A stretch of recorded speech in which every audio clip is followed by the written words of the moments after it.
Sweet. I will mute us, start the music, and we'll get going. Sound good? Perfect. Sounds great. Awesome.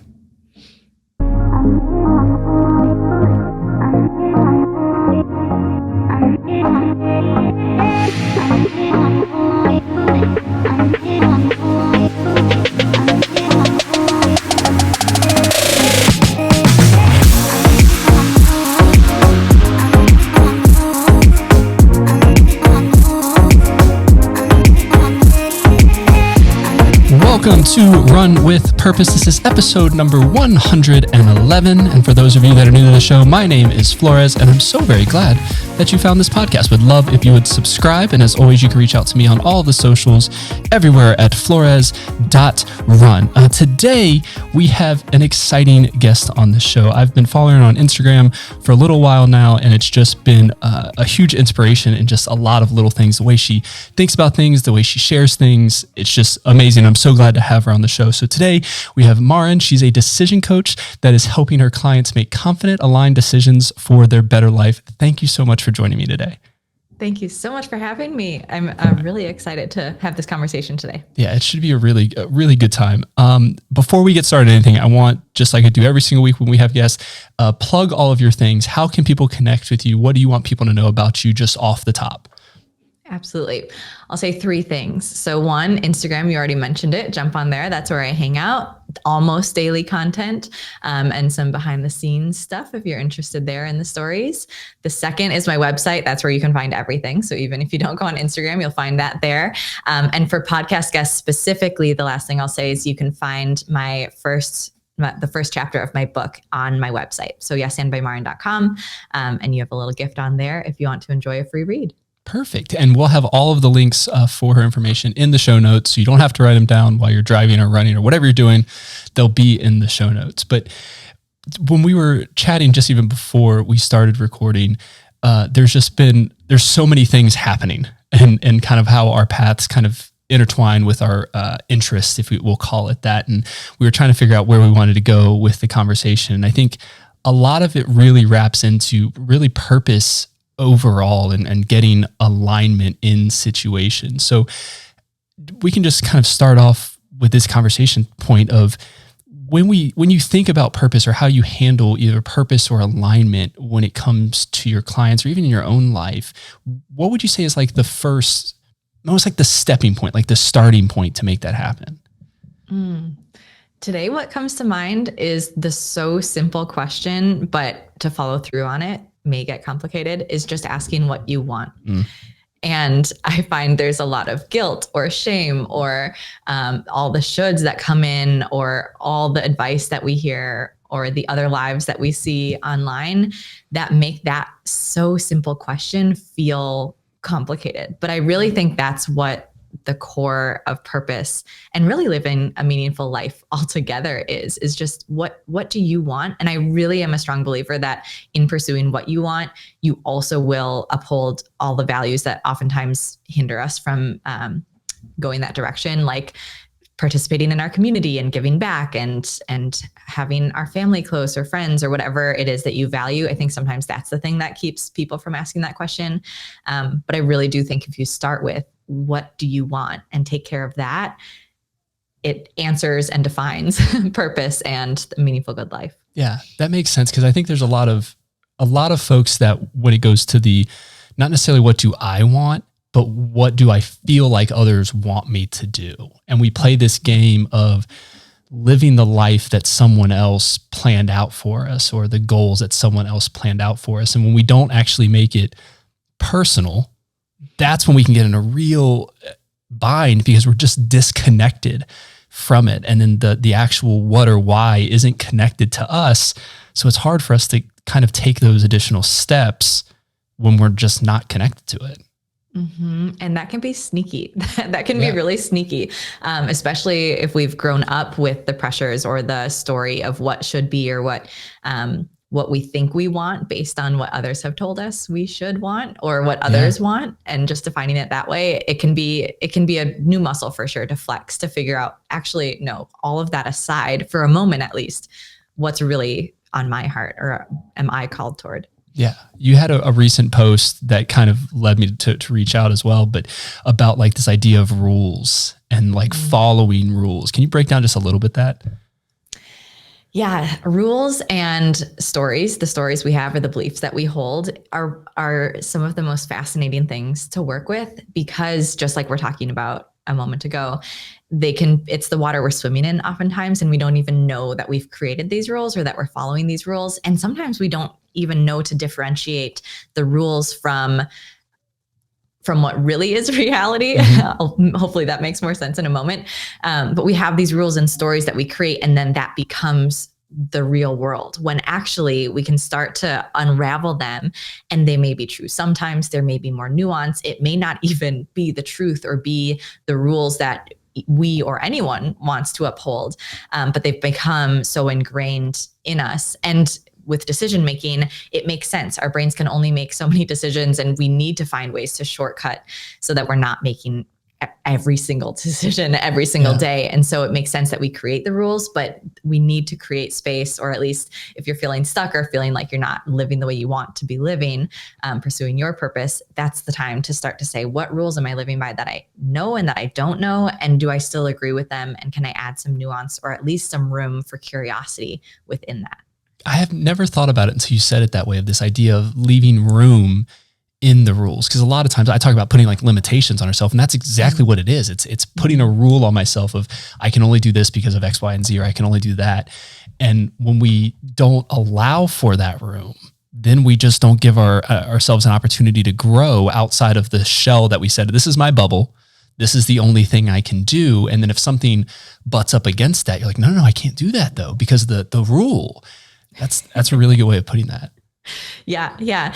And adding, like you're saying, that little bit of room, some of my favorite really practical things you can already try on is even just adding historically to the beginning of any of these rules or stories that you have in your mind. So historically, I've been a great public speaker. Historically, I've really enjoyed this job.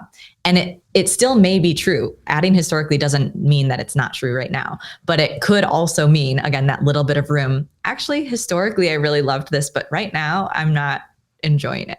Yeah, that's so good, because we get into this idea of obviously the past helps us understand where we've been and how we can grow from it. But we do get into this mentality of, it's always been done that way, right? We've always done things this way, so this is how it has to always be. So yeah, that extra adding historically changes your perspective on it, saying, okay, it has been done that way. But what about right now? What does that look like right now? And that's huge. I like that a lot.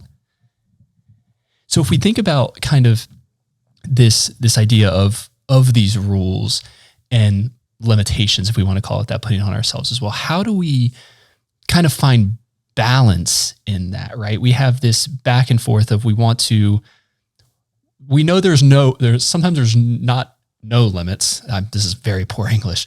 Hopefully I'm making sense. We have limitations in certain things, but how do we then focus? And maybe that's a better way of putting it, is actually focus, maybe get more aligned into what that thing is. Because I think a lot of people, we can start with that question that you started with, of the, what do you want?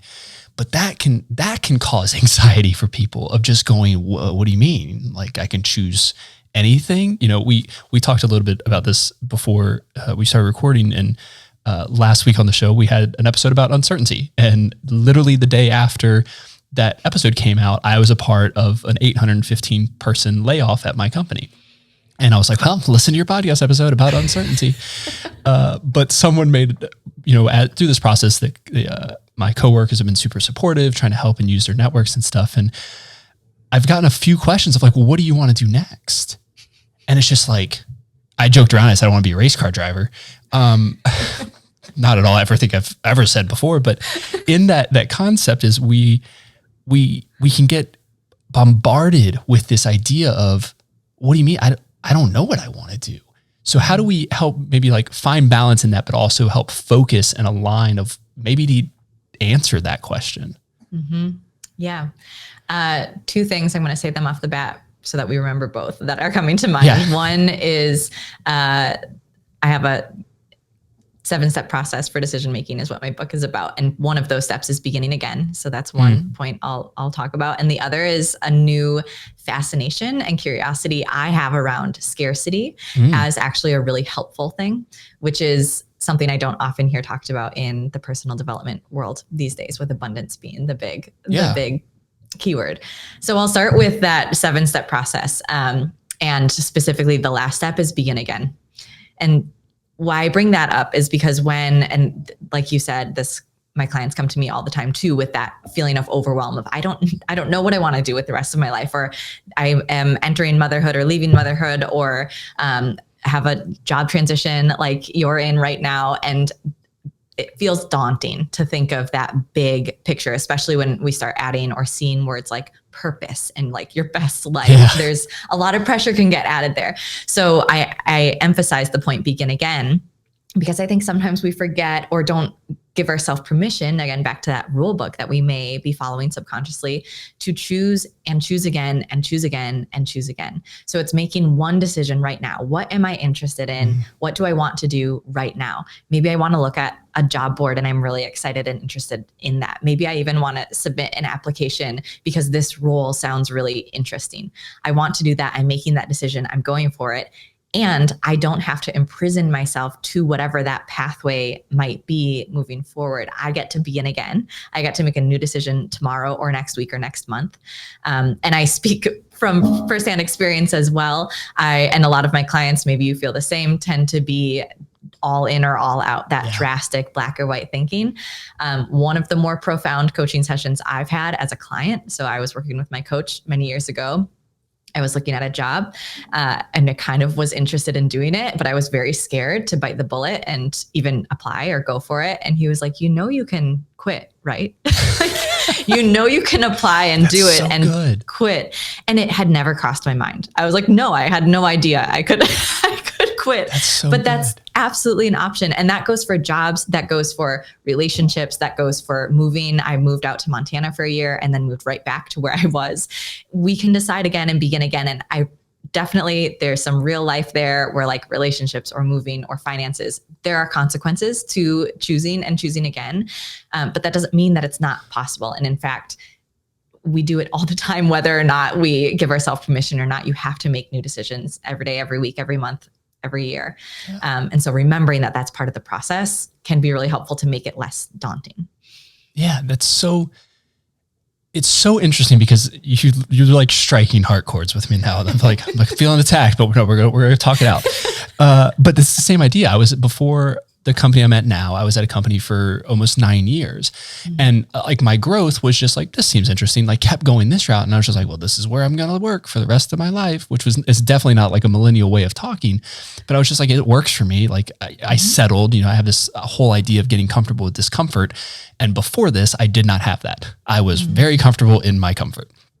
And when I shook things up to kind of go where I'm at now, it's the same kind of thing. Like, yes, I was shaking things up, taking that extra step, but at the same time, I was using it as like, okay, now I'm comfortable in this spot. Now things are getting shook up. But it is interesting the way you say that, because as I look for job postings, as I do this, again, my mentality is going into, okay, where am I going to spend the next 10 years? And it's like, how about you just make the decision on what works right now in it? And you have the freedom, to your point, there's still consequences. There's still bills that have to be paid. There's still things that have to happen. But it doesn't have to be forever. Like it can be something you know what, this is good for now. However, it's not going to be good it may not be good. It could be good. It could be great. It could not be as well. You read job postings, you're like, this sounds amazing. And then how many companies have been laying off people that have been there for like 3 months? Yeah. So I love that though. But I'm very curious about your scarcity part of it. Yeah, scarcity. This is, and I don't know who, do you know, is your audience like totally into the self-help world? Yeah, or we got a lot of those. Yeah. Okay, great. So what I find, at least on my Instagram feed of self-help and personal development, is all this talk of abundance. Lean into abundance, create abundance, see abundance. Yes, I am not saying no to that. I'm saying yes to that. And I leaned so far into that I labeled created a rule around scarcity or any thought of scarcity being a bad thing. And I've found this new appreciation for scarcity. I mentioned before we hit record, I also work with clients for budget coaching and working with finances specifically. And that, along with time management, are two areas where I actually have started to embrace the concept with my clients of scarcity to allow for easier decisions. So let's use budgeting, for example. If we say there's the mindset of abundance, again, I'm not saying no to that. It can be really helpful to trust and to know that more money is always flowing. I can spend this. I'm not going to freak out. If, I will figure it out. That side of abundance, so great. Yes, keep doing that. And if we look and think of abundance with our finances and think, well, I just have all the money, or I can make any decision I want, sometimes that leads us down a bad path. Yeah. And or the same coin, different side. If we look at our finances and say, I have whatever it is, $50,000, how do I want to delegate this right now? And it's only $50,000 or it's only $50, whatever it is in your account. This is what I have. It creates a little sense of scarcity for you to then make a decision and prioritize. And prioritization is something that clients come to me a lot, whether it's they directly know that that's what they're struggling with, time, financially, career decisions, whatever it is, or if it's under the surface and we start to kind of dig it out of, okay, what is your actual priority right now? And if we don't have a little bit of a sense of scarcity, prioritization doesn't feel like a priority. Right. To add layers to that. Same thing with time. If I think I have all the time in the world, again, yes, to some degree, it's so nice and freeing and can be a relief to say, I don't have to get it all done in these 5 minutes or in this one day. There is time. I can work with that, release some pressure. And to say, I really want my workday. This is something I've been working on. I really want my workday to end at 5. I don't want to keep it going throughout my whole evening. That creates some scarcity to propel my ability or motivate my ability to make decisions and prioritize, and bringing this full circle to where your question originated. In terms of looking at what's next, yes, there's the begin again, and you can always make another decision, but also to add a little bit of scarcity or boundary so that it doesn't feel like I have all the time in the world, or I have all the job applications ever, or all the career paths ever, to say, right now, can I narrow it down to like 3 things I'm really interested in, and create scarcity so that it just makes decision-making a little bit easier and a little less stressful and overwhelming. Yeah, I love that. The idea of using scarcity not as like a negative thing out of, I do not have, and thinking of the negative aspect of what I'm missing, basically the non-abundant side of it, but using it as understanding it's kind of helping you focus. It's helping you focus in on what you have. You have the 50,000, you have the $50, whatever it is.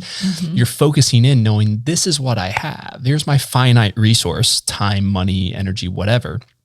And how am I then going to use that resource to the best of the ability that I'm trying to do? Again, what do you want? What's your end goal? That'll help determine it. Prioritization is something that's like huge to me, just in my daily life and work life, everything, because I think if you don't set up the plan and understand where you're going, so you need to understand the where, and we need to understand the steps along the journey, right? It's definitely not there's a thing, I'm just going to go get it. And it's like, well, did you figure out what you need to do? And did you figure out to do it in the right order? I'm doing some courses, some leadership courses with the eCornell right now. And my plan was like, hey, let's organize these by like, you would do the 101 and then you would do the 201. Like that makes sense. But then when you were signing up, they didn't give you those numbers. So I was like, well, that's kind of weird. So I'm now noticing I'm actually doing the 101 now after I did the 301. I'm like, this is not well at all. But because of that, the 301 seemed harder. Because it wasn't prioritized, it wasn't organized in a way that allowed you to grow from it. And I think we as a culture can get really stuck in that idea of whether we're seeing it on social media with the abundance and all of this stuff, where we want that's what I want instantly. How do I get there now? And you're like, okay, we didn't see the 30 steps that it took to get to that spot. You can't start at step 20. You got to start at step 1. And sometimes that mindset, I guess the beginning again hits with that hard, is you got to start at the beginning and you have to make it personal to you. And here's an interesting dichotomy to add to that too, is so you're speaking to when we see someone's end game and we're like, that is where I want to be. How do I get there now? And skip all the courses in between now and then. That's one thing that is common that happens, especially with our highlight reels that we are inundated with every single day. The other thing, so to that point, it's okay, I'm taking steps, I'm working toward it, I'm in the process, I'm prioritizing on my way to make sure that or to give myself the best shot that happens, or my version of that happens. The other thing that can be really fun to play with is to look at where we're wanting to be and how can we create that in our present moment. So if we're wanting to be, and again, I'll come back to money. This is just, I've had workshops and podcasts and everything on my mind this week. So that's where I'm at. But with clients who come and they say, I want to be debt free, or I want to have my kids' college funds completely funded, or be making multiple six figures, whatever it is, they're wanting this financial goal. We're working toward that. We're going to set priorities. We're going to have a process and a plan to help them reach that goal. And also at the same time, say, what do you want to feel, or what do you assume that you're going to feel when that happens? And how is that in your present day or in the process there? And that does a lot of things. One, it makes us feel way better in the present moment. You have what you're wanting already, essentially, in some capacity. And then also, based on the positive psych research, it increases motivation and it increases your ability to persevere throughout the process, so that you not only have this goal and it feels exciting in the moment, but when it's hard or when it's taking years to make happen, you're enjoying the process along the way and allowing yourself to flourish, not only then once you've reached the milestone, but now as well. Yeah, that's a good way of thinking it, because I always talk about this idea of we sometimes get lost in the journey. We're so focused on the destination that we get lost in the journey. But this idea of what could you do now to get that end, I hate using the word feeling, but that's really what it is, like this experience, the experience that you're expecting at the end of this. How can you basically bring it forward and say, I want to live that now through the process, right? Like I'm on a journey right now to run a marathon or longer in all 50 states, which is just a crazy person kind of thing. But during this, it's like, I've been thinking I'm so close to the end now, where's my wood? Knock on wood, everything goes well this year. That like, I'm starting to think of what that final finish line is going to feel like. And in that, I've had an amazing training plan. Like things are clicking off really nice. Like things feel good. I'm being more aware of my body because I'm using that elation, not thinking about it in this way. I hadn't thought about it like this, but that's exactly what I'm doing, is using that euphoria, that feeling that I'm going to have at the end, and saying, I want that now and want it throughout. Because obviously during this time, like there's been some times where I don't want to run. Like, I don't want to do this. It hurts and I'm tired and we're supposed to be getting 4 to 11 inches tonight. I don't want to run 18 miles tomorrow, but sometimes you got to do what you got to do. But I think this idea of how do you get that now is so good and can really help in that journey aspect.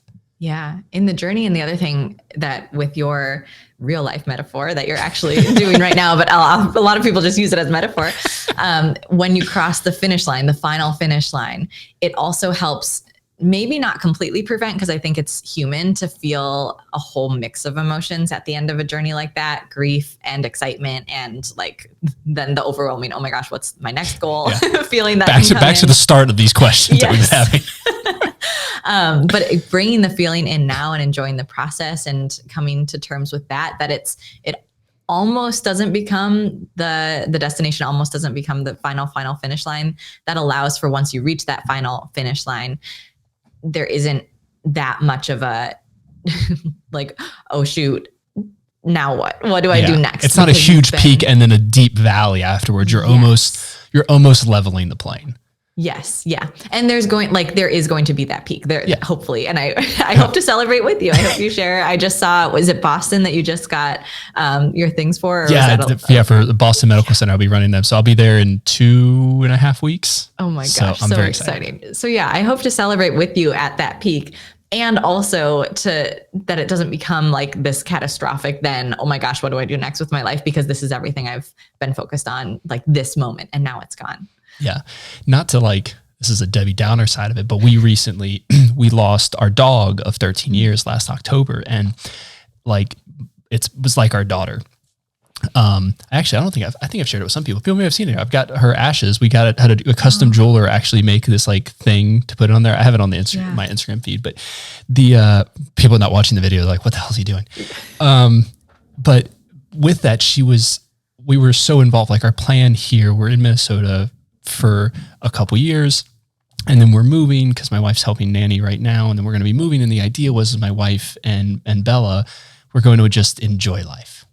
It was going to be this thing, and that was the plan. And while we were here, unfortunately, that took a different turn. And now I feel it with her of, well, what does that mean for me? What does that next step mean? Because we put so much in that basket, and then something happened that was unexpected in this moment. Because, and I'm not saying it's a failure, but it kind of goes along those same lines. If you have this big goal, you have this big destination, you have what you expect the things to be. How could we handle when that doesn't happen? Right? Like we put all our eggs in that basket, but we were so hyper-focused. We were in the journey, we were in this feeling, and then all of a sudden it's like almost it got swept underneath us. I think we collectively can have a hard time getting back to that step of beginning again. Mm-hmm. Yeah. I love that you're bringing this in. And this is something I'm really passionate about, to feel or experience all parts of life. That's a common understandable misconception from positive psychology, is that it's only the happiness and it's only the, like happy, good feelings. But it's absolutely, happiness and well-being includes the grief and the confusion and the difficult seasons of life as well. That like you need that to have a good and well and meaningful life. So one thing that comes to mind is some of the research on post-traumatic growth. And one of the elements there is creating meaning. And as humans, we are meaning-making machines. That's why we can look at a card deck or look at a sign and say, oh my gosh, it's a sign for us. And this is the whole story and why it's here and what it means. We do that in our brains, and it's really fun to play with. But it also is very illuminating. And it's a tool we can use to get through traumatic times. Obviously, also seek, for anyone listening, trained professional support too when needed. But if you feel that sense of grief or loss or confusion, your paths have switched in a way that you did not anticipate, to find your own sense of meaning. And it doesn't need to be forced. We don't need to try to do this to get rid of the grief or the hard feelings, but to just add that into the mix of, well, what could this mean? Or what might this mean? Or what story do I want to create about this? Is one thing that comes to mind as I hear you speak. And the other that my clients love, so I'll share it, I'm sure you and podcast listeners will love as well, is this metaphor that I often use. If you're in a field in this make-believe world and you see a yellow house across the way and you think, that is my destination, that is where I'm going, that's the goal, and you start walking toward the yellow house. It's very exciting. You have this plan, you have your steps, prioritization, all the things we talked about. And then it's a hilly valley, and you go down this hill and you find this gorgeous river that's like everything you ever could have dreamed of. Maybe there's even a different house or whatever you want to be at this river. And you actually feel really good and comfortable and content and happy there. And you kind of glance back at the yellow house and you're like, but I thought I was going to the yellow house. It might not have ever been about the yellow house. That might have been what was needed to get you to this place in the river. Again, big metaphor, but that can be really helpful too, to think, because back to the rule book too, or the extreme thinking, sometimes we get so set on a plan and so set on a destination, and just to add again, that little bit of room to say, maybe the destination was important. I needed that. I wanted to work toward that, but it actually wasn't because I wanted to ever reach that destination, or it wasn't actually about that. There was something else it was leading me to or leading me through that was the actual point. I just didn't know it as I created this plan, or maybe all I could really make out in the entire field was the yellow house at first. And so that's just all I had to work with until I got to the river, or whatever this metaphor links for in your mind. That's so good, because it links that idea of perspective. Right. This idea, we're so focused on the yellow house, we'll keep with it. We're so focused on the yellow house that we're blinded to anything else, just like our rules, right? We're focused of, this is the way that I have to do things. And because of that, I can't see the good that either maybe I'm helping produce or the good that's around me that's trying to help, like, actually, no, like, check this out, or we can get so hyper focused. And sometimes we have to remove those blinders and open our perspective and be able to see things a little differently. Speaking of like the layoff talk, obviously that wasn't my yellow house that I was looking at, right? That was not the plan. But in that, it's the amount of people that have reached out, the support that I have, different opportunities that may come now that could actually be something that then I can help other people. I say it as a leader. I tell my team all the time, like, it's not about me and kind of growing in my aspect of career-wise per se, but it's like, how can I impact others that can make a larger impact? Like, it's not about my name kind of being greater than. It's like, how can I basically, in a cheesy way of saying it, how can I leave the world a better place than when I came in? And I think this idea of opening up our perspective and not limiting ourselves then allows us to, when we're in the valley, understanding that good still happens in the valley. Good happens at the peaks, but good also happens in the valley. And I think that perspective shift gives us a little more freedom to be like, you know what, I'll explore this valley. Because if you think about, again, the yellow house metaphor, we have the thing, there could be two roads, there could be a valley that you could go to, or it could be a bridge that crosses it. Are you willing to maybe take the road less traveled and see what that can take you, see what experience you can learn from there? I have this, I can't remember the name of the author, but there's a book, Oh, the Places We'll Go. And the idea is this idea of opening doors. And a lot of times we have to step through these doors in faith, not knowing what's going to happen. And it may have not been the right door. But to your point of you can quit, there's another door. There's always another door you can go, but you won't know until you actually engage and go through the door to know, was that the right door for me at that moment in time? Because some doors aren't meant for right now. Some doors may have been for later, and maybe it just wasn't the right time for it, or maybe it wasn't your door. You were like, I actually, it's the greenhouse. I'm colorblind. I didn't see the difference with it. Sorry, it's the greenhouse. I was actually going to the yellow house. And I think this whole idea about basically giving us that freedom, I think just allows us to then grow in ways that we wouldn't have with the limitations. Yeah. And to your point, and this I found fascinating when I first learned it in the research, when we have positive experiences and positive emotions, our peripheral vision literally gets larger. So we literally see more opportunities, and also taking that into just seeing more opportunities, seeing more possibilities, that happens as well. And like connecting with someone at the grocery store who then leads us to our next job prospect in some crazy way. Yeah. When we're open and we have even, and it doesn't have to be like happiness, smack on a smile. It can just be one of the points you were making, which is curiosity. Maybe this is the thing. Yeah. Can I give it a try? The other thing that really stood out as you were speaking, because it's such a trigger word for my clients, is right. Is it the right door? Was it the right decision for me to make? Was this the right step? That can bring on a lot of that pressure again. I need to get it right. I need to figure out the right. And if it doesn't, keep running with it. Go for it. Use that word as much as you want. But for those of you that it does start to feel that pressure, try switching out that word for something, even if it's like the right decision in the moment with the information I had from where I was standing. Yeah. That can alleviate some of the pressure, or just say right for now, or say that was a door. I walked through it. Yeah. Now I'm here. That's so good, because we think about the right aspect is there's this fear of failure, or what failure means. Because if we do the wrong thing, that means we failed. And it's like, actually, not really. Like, that's not, we're jumping to ideas of saying that this specific circumstance, if I went down this path and it wasn't the right one, then I'm the failure. I'm the problem because I made the decision, and we put a lot of that onus on ourselves. But I think your idea of just being a positive, like opening up this positivity to understand, like, hey, sometimes it may not be between right and wrong. There may not be a wrong or a right answer.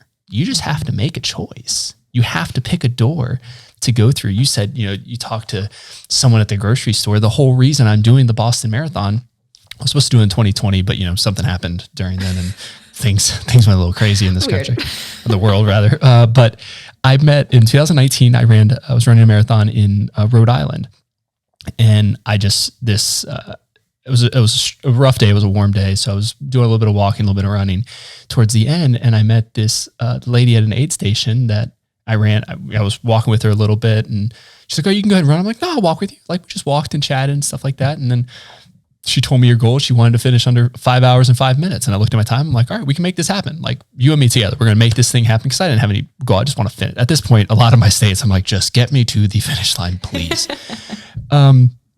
And in that process, I found out that she was friends with someone that's on the board of the organization that I'm able to run the Boston Marathon with. And she literally was like, send me your information.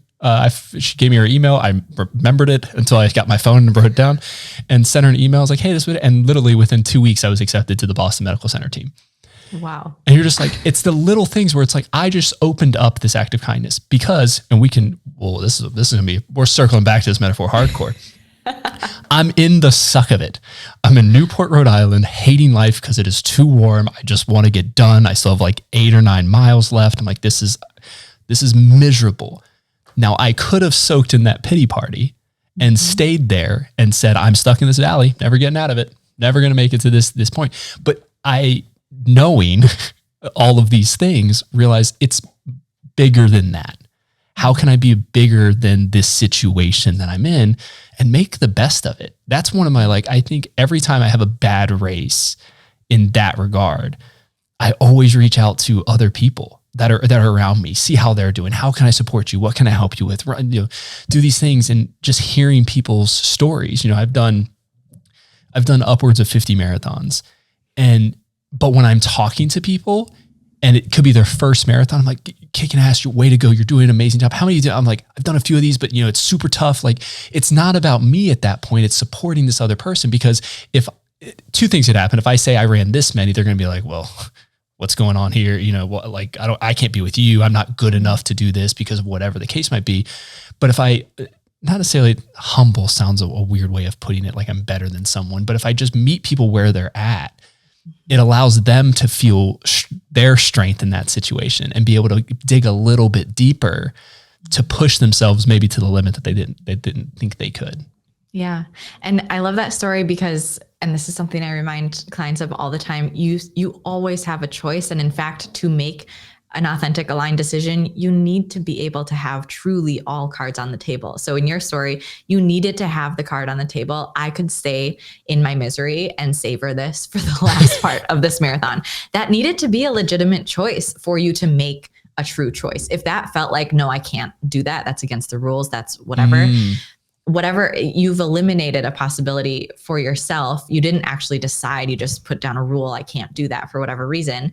And that means you didn't make that authentic, true choice to put it on the table and say, I actually could stay in my misery. I actually could choose that, or I could choose something else. Now, what do I genuinely want to do? And oftentimes people are surprised that we tend to choose, when we genuinely give ourselves the choice, we tend to choose the healthier, more positive, more enlightening experience, even though sometimes it's like, well, I think I would eat the whole thing of ice cream, like if I actually had the choice. But when we really give ourselves that choice, or take it once and experience the consequences of that. Right. Not that I've ever done that before.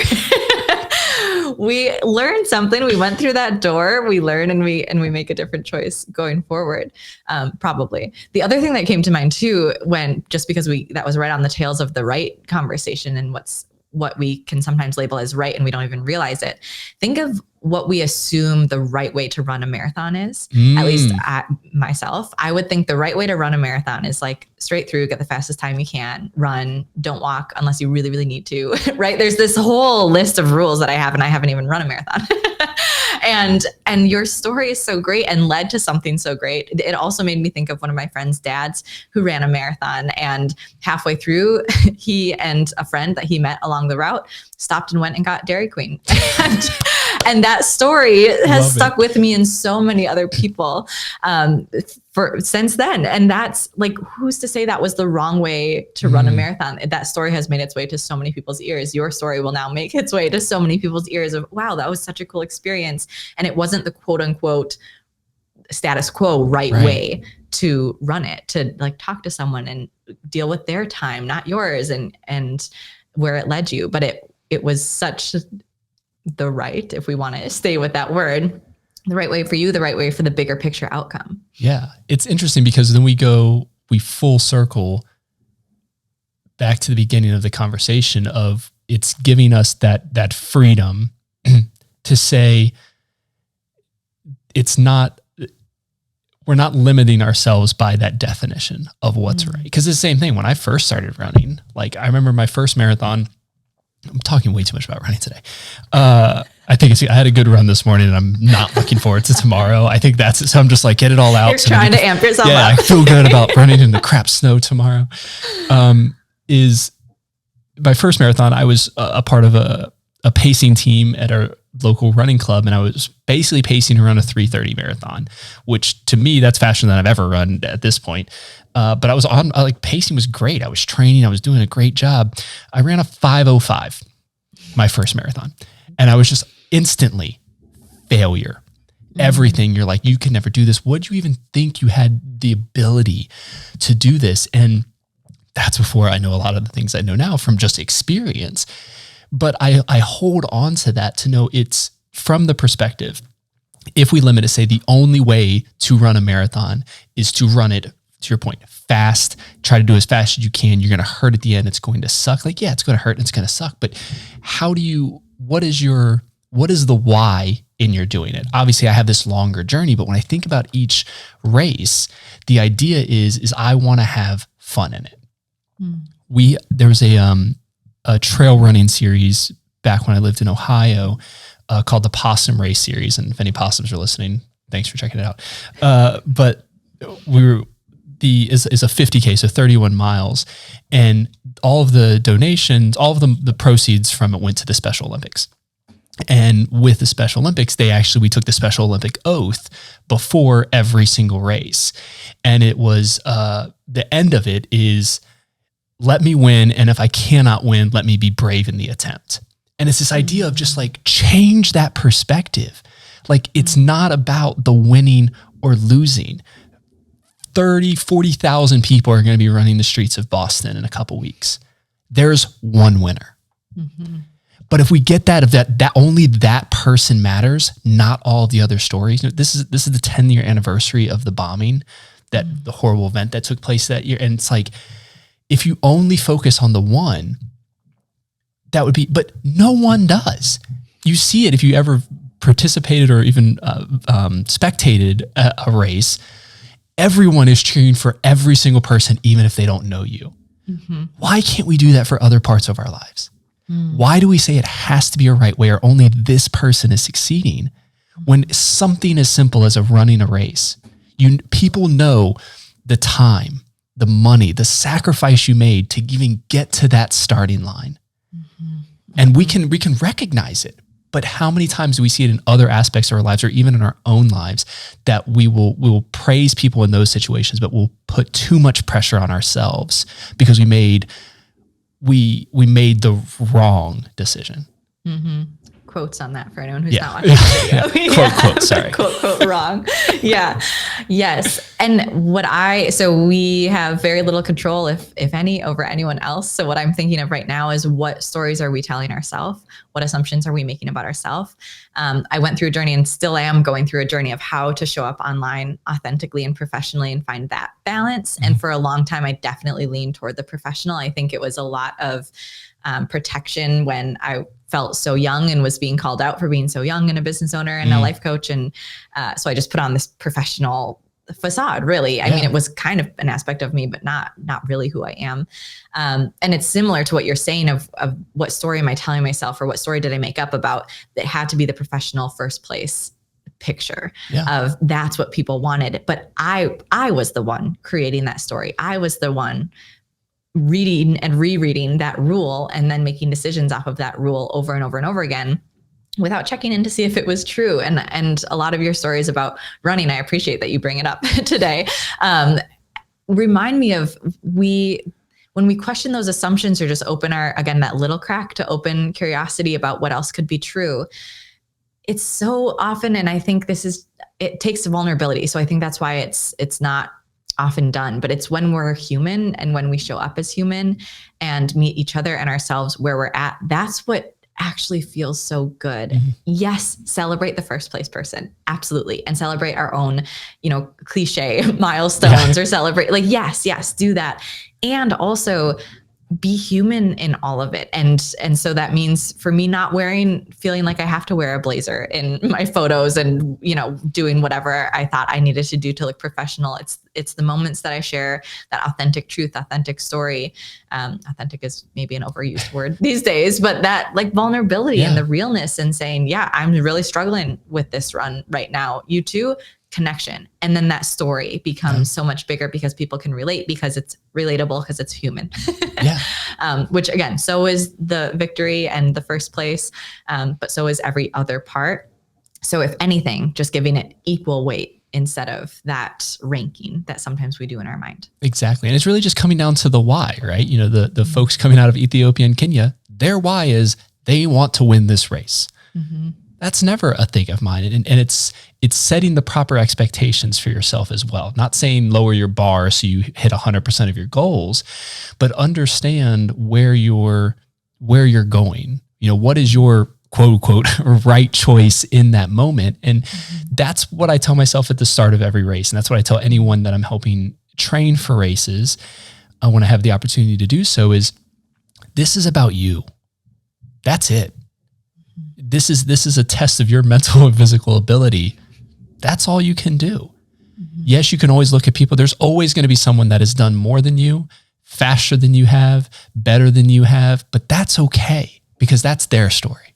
That's not yours. Mm-hmm. So how do we make sure we continue to understand what our why is and not sit in this rule book of our own of saying, here's my limitations and this is all I can do because of it.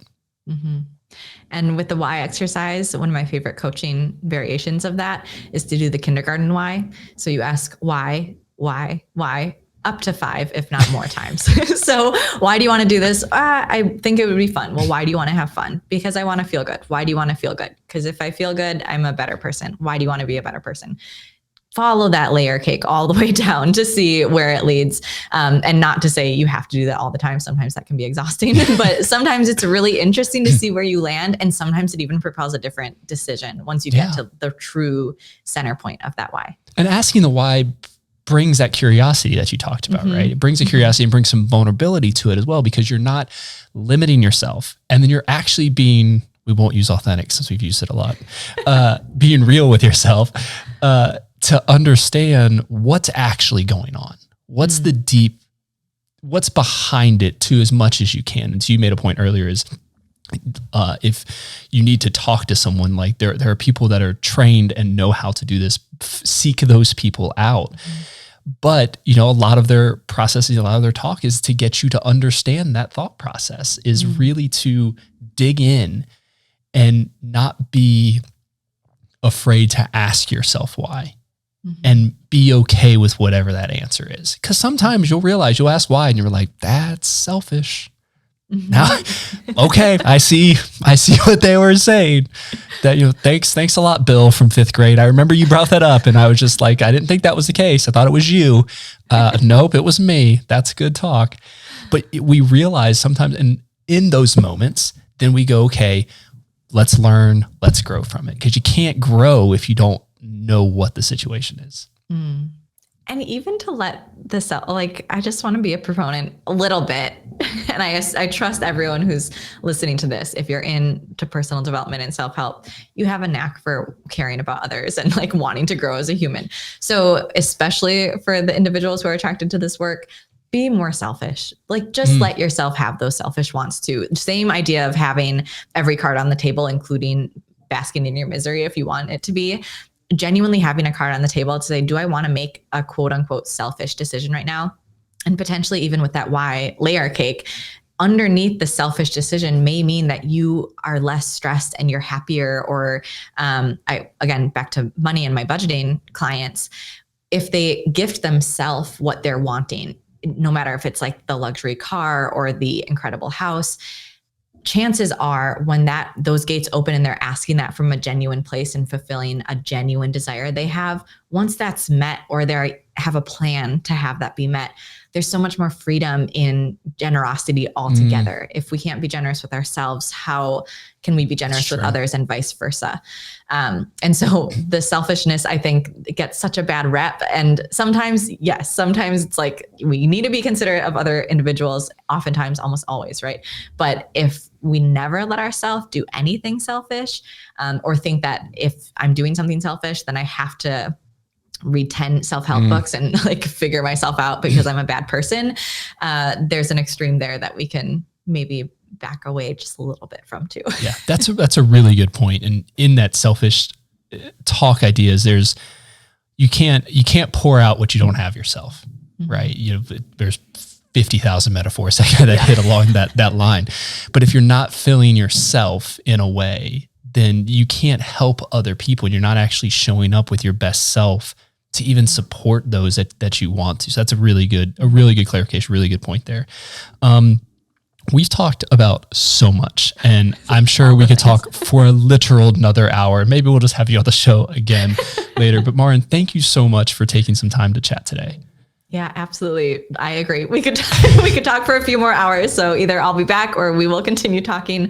I genuinely enjoyed the conversation and so many different golden nuggets. So I trust everyone else enjoyed at least a part of it that you were like, yes, I've got literally a page and a half of notes. So it'll be a thing there, but we'll have all of Marin's stuff in the show notes so you can connect with her. She's definitely coming back on the show because there's so many avenues that we wrote some notes down. We didn't touch half of them because the conversation was just so good. But yeah, we'll have it all there. Anything else you want to plug real quick before we close out? I don't think so. Ask yourself what you want. That's where we started. That's where we'll end. Trust that. Go for it. Bring on support. Be vulnerable. All the things. And yes, we continue to talk about this on my Instagram. So if you want more digestible daily things, they do tend to take the form of more blog posts than short captions.